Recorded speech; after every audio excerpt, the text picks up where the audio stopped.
mereka tidak berdaya, artinya menyerah. Tolong siapa yang bisa bantu? Di samping kita memohon kepada Yang Maha Kuasa, kepada Allah, tolong siapa yang bisa membantu kami di Aceh. Real hari ini kehidupan mereka tidak terjangkau oleh bantuan. Saya langsung ke Anda dulu kalau begitu. Di Aceh ada pengibaran bendera putih. Apa yang Anda tangkap? Situasi kebatinan apa dari warga Aceh yang tampak dari pengibaran bendera putih? Ya, tentu saya selama ini berada bersama masyarakat. Masyarakat terdampak, di antara pengungsi, kita hadir di sana, kita jalan melihat kondisi. Dan tentu kegelisahan yang dirasakan oleh masyarakat saat ini, belum semua distribusi makanan itu sampai kepada masyarakat. Bahkan hari ini kita lihat ada wilayah-wilayah yang masih terisolir seperti Aceh Tengah, kemudian Gayo Luwes, Bener Meriah, Kota Cane. Itu kan belum bisa dilewati secara jalan darat. Maka mereka kan terkotak-kotak di pengungsian menyelamatkan diri, sampai kita lihat itu jalan kaki dia mencari makan. Bahkan kemarin saya mendapatkan kabar dia hanya mendapatkan beras cuma 5 on. Dan ini adalah merupakan suatu kejadian yang masif, kejadian yang kita lihat sangat ironi dan menyedihkan, bahwa masyarakat hanya membutuhkan makan, tempat tinggal.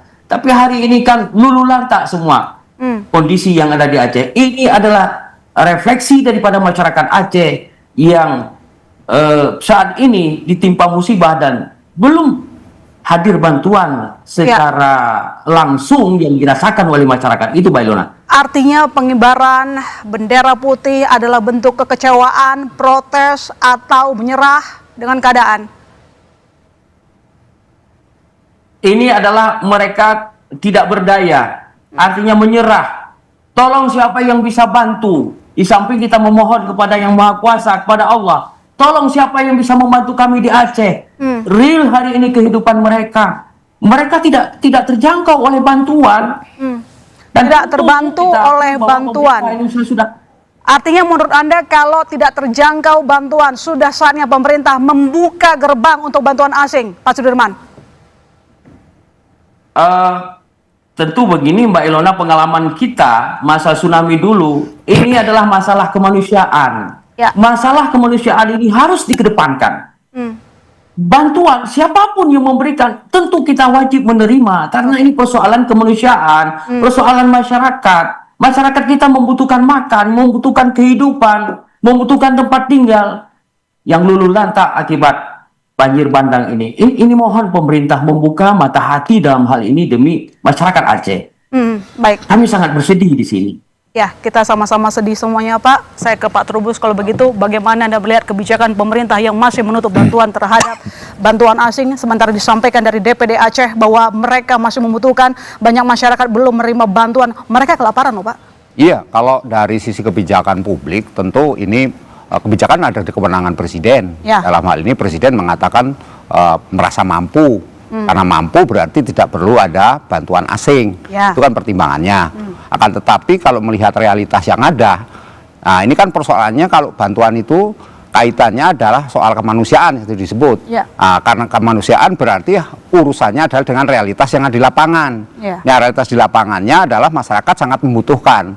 Nah, karena itu menurut saya kebijakannya memang pemerintah bisa saja dasarnya karena kedaulatan dan undang-undang yang memang menentukan untuk itu, tetapi bisa saja kemudian ada persoalan akuntabilitas.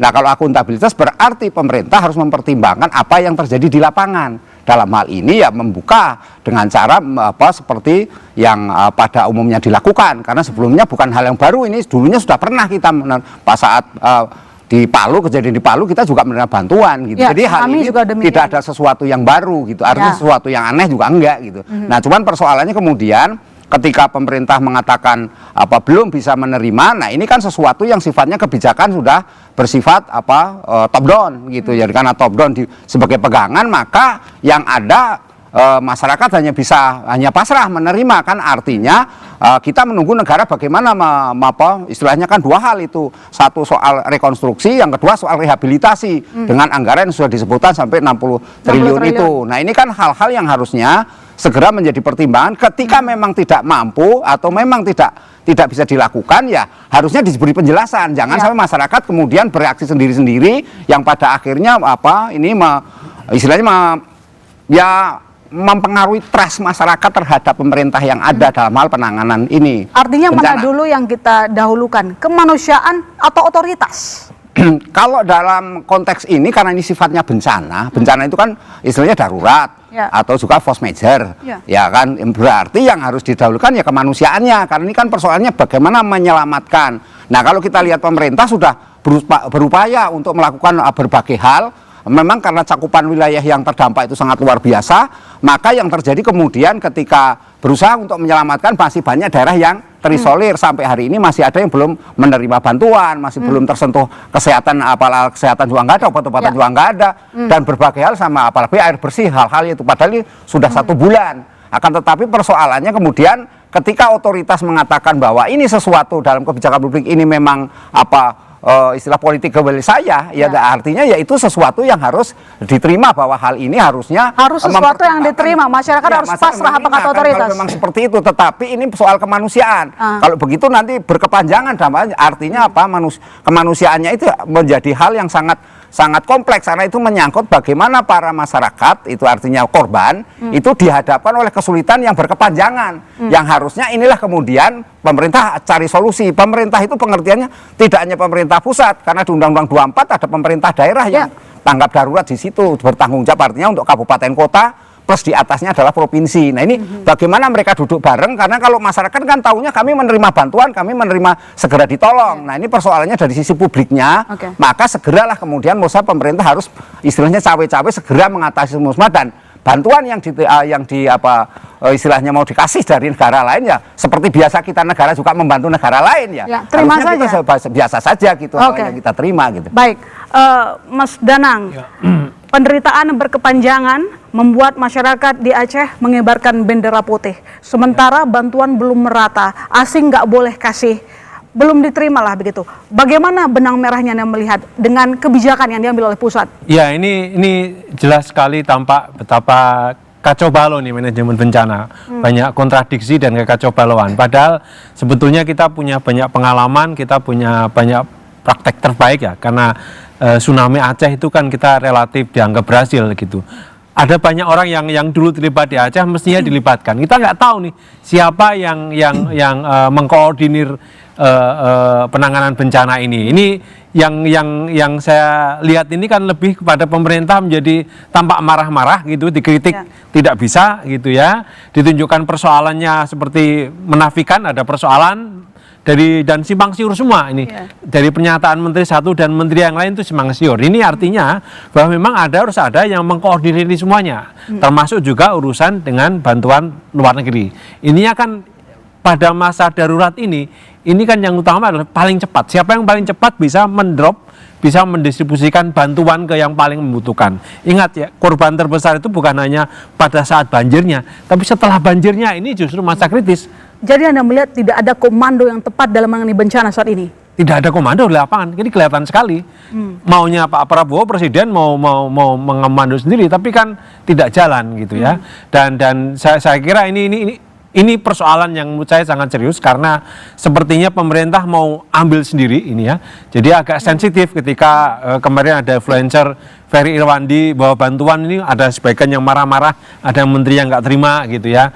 Lalu kemudian ketika tadi sore ada konferensi pers dari Sesnek, sepertinya juga kurang happy dengan partisipasi masyarakat gitu ya, diminta membantu tapi bantunya sekedar kasih informasi gitu ya, padahal masyarakat ingin membantu, banyak negara ingin membantu, banyak organisasi ingin membantu, tapi seperti dibatasi. Intinya maunya ini negara yang memberikan bantuan, tapi faktanya kan tidak mungkin dengan skala bencana yang sangat luas seperti ini. Jadi dengan bencana sejak tanggal 28 November kemarin, masalahnya masih banyak. Seperti tadi Bapak yang dari Aceh sampaikan, masih terjadi hingga hari ini. Masih terjadi hingga hari ini. Jadi simpulannya, haruskah memang bantuan asing kita buka saja? Bukan cuma nasional atau asing, siapapun yang paling cepat bisa mendistribusikan bantuan. Asing pun tidak masalah, dalam negeri juga tidak masalah, karena yang paling cepat itu yang paling cepat gitu. Baik, Mas Iwan, bagaimana melihat sikap pemerintah melihat bencana dari tanggal 28 November, sudah proper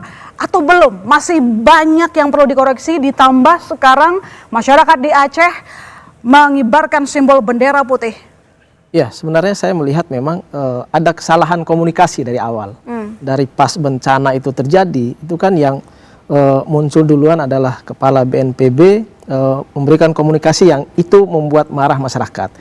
Kemudian ada beberapa pejabat dan menteri juga memberikan pernyataan tidak sesuai dengan apa yang di lapangan. Itulah yang kemudian membuat publik seperti antipati apa yang dilakukan oleh pemerintah hari ini. Tetapi kalau kita membaca apa yang dilakukan oleh Pak Presiden Prabowo Subianto, menyatakan bahwa Indonesia mampu menangani bencana ini, harusnya memang ini kan semacam ada gap. Gap antara apa yang dinyatakan oleh Presiden Prabowo, kemudian bermunculan di bawah itu fakta-fakta melalui media sosial dan lain-lain. Itu adalah fakta yang agak kontradiktif dengan apa yang dinyatakan oleh Presiden. Tetapi menurut saya memang jalan tengahnya harus kemudian, saya dari awal sudah menyarankan harus ada satu posko media center, atau disitulah sumber informasi di bencana itu, di lokasi bencana, yang kemudian menjadi sumber informasi, kemudian menjadi sumber aspirasi. Jadi ketika ada masalah seperti ini, langsung kemudian, maksud saya itu ditangani oleh pemerintah pusat, ada yang berkantor di sana. Jadi menurut Anda butuhnya posko atau statusnya yang dinaikkan? Kalau masalah status menurut saya belum tentu juga langsung, misalnya pembangunan jembatan misalnya. Kalaupun statusnya status bencana nasional, tetapi kalau proses pembangunannya tetap menjalani seperti itu, saya kira tidak berpengaruh juga. Yang penting menurut saya bagaimana pemerintah hari ini kalau mengklaim bahwa di lapangan sudah maksimal, sudah kerja dari hari pertama sampai sekarang, itu sebenarnya harus ditunjukkan. Ditunjukkan dalam arti bukan hanya klaim-klaim, tetapi... Yang Anda lihat sekarang ini pernyataan pemerintah itu klaim aja, nggak sesuai sama yang lapangan, simpulan Anda? Ya, menurut saya seperti itu. Karena kita melihat fakta tadi, itu kan perwakilan daerah juga mengatakan seperti itu. Tetapi terkait dengan bencana ini dikaitkan dengan bencana nasional, saya kira kalau Presiden juga sudah menyatakan seperti itu kan tidak sembarangan juga, karena Presiden menerima laporan dari pihak-pihak yang terkait, dari daerah, kemudian dari para menteri dan lain-lain, dan di situ pun ada kritik masyarakat kemarin terkait dengan bagaimana informasi yang masuk pada Presiden. Itu kan ada beberapa kritik juga kemarin terkait dengan informasi yang masuk ke Presiden. Nah, solusinya apa? Menurut saya memang harus ada pihak pemerintah pusat, entah itu menteri yang langsung bisa direct dengan Presiden, sehingga informasi di lapangan real time. Jadi ada aspirasi, langsung dibikinkan semacam laporan harian. Kemudian ada juga bisa nanti kan bisa disimpulkan bagaimana situasi di lapangan. Tetapi sejauh ini memang saya ingin mengatakan bahwa yang dilakukan pemerintah hari ini memang kalau seperti klaim Pak Prabowo itu saya setuju, sudah berskala nasional sebenarnya penanganan bencana yang dilakukan oleh pemerintah pusat. Oke, baik, saya ke Pak Sudirman. Pak Prabowo mengatakan bahwa semua kondisi terkendali, tapi yang Anda lihat seperti apa? Karena kan Presiden bilang terkendali, kita masih mampu tanpa bantuan asing, begitu. Ya, ini Mbak Ilona, ini sekarang saja ini saya udah mati lampu ini. Walaupun kata Pak Menteri ini lampu sudah beres semua ya. Ya, coba ini kondisi real ini. Nah, situasi terkendali bagaimana? Menurut dari amatan saya sendiri, saya ini pernah hidup masa tsunami itu. Bencana banjir kali ini itu 30%, 3 kali lipat itu lebih besar daripada tsunami. Dan menghancurkan infrastruktur, ada 290 jembatan, 1180 ruas jalan. Itu mustahil bisa diperbaiki dan serta-merta. Ya. Kemudian hitungan kabupaten itu ada 18 kabupaten yang terdampak. Tsunami hanya 11 kabupaten, dan yang paling besar itu hanya 3 kabupaten. Kalau kita komparasikan dengan masa tsunami ditetapkan menjadi bencana nasional, dan itu lahir suatu badan yang mengelola itu BRR. Dan sekarang ini tidak ada badan yang mengelola itu. Dan masyarakat hari ini terkotak-kotak. Maka masyarakat hari ini sudah putus asa. Dia hanya mau hidup. Itu saja Mbak Ilona. Masyarakat Aceh ingin hidup. Bukan hanya retorika-retorika yang bicara oleh pemerintah atau pembantu pemerintah. Dan kemudian yang kedua, para pembantu pemerintah, para menteri, ketika datang ke Aceh, bersama presiden, datangnya lalu memberikan informasi yang akurat seperti apa.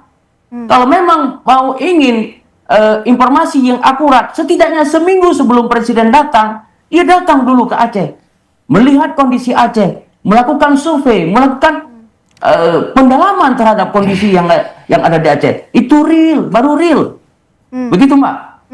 Jadi Anda melihat kan presiden yakin kondisi aman karena mendapatkan laporan dari anak buah. Jadi laporan anak buah itu Anda anggap tidak sesuai realita.